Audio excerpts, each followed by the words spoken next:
বিসমিল্লাহির রহমানির রহিম। কিছুদিন আগে একটা ভিডিও দিয়েছিলাম, ওই ভিডিওতে পানির জলাবদ্ধতার কারণ দেখাইছিলাম, ঠিক আছে। তো এটা হয়তো জানি না কর্তৃপক্ষের কাছে পৌঁছে কি নাই, তো যার কারণে দেখা গেছে পানি জলাবদ্ধতা এখন এই বৃষ্টিতে আরও প্রচুর পানি বেড়ে গেছে, যার কারণে মানুষ চলাফেরা করতে অনেক কষ্ট হচ্ছে।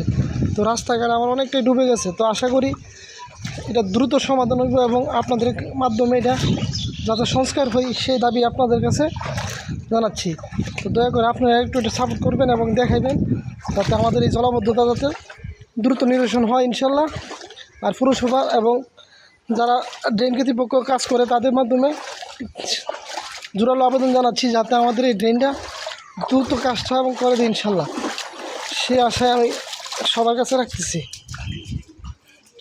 তো জানি না কার কাছে কেমন, হয়তো এই পানির কারণে অনেক বাচ্চা কাচ্চা স্কুলে যেতে পারতেছে না, ঠিকমতো চলাফেরা করতে পারতেছে না। এই যে পানি, অথচ এইখান পর্যন্ত ড্রেন আইসা পড়ছে, আর এই জায়গাটা ড্রেনটা করে দিলেই পানি জলাবদ্ধতাটা দ্রুত সরে যেত।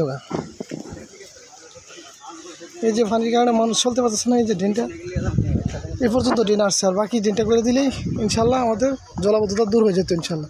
এই যে বাড়িঘরগুলো ঠিকমতো পানির কারণে চলাফেরা করতে পারতেছে না। তো আশা করি আপনারা দ্রুত এই কাজটা একটু করে দেবেন। এই যে মুখটা এখানে এসে রয়েছে, বাকিটা করে দিলে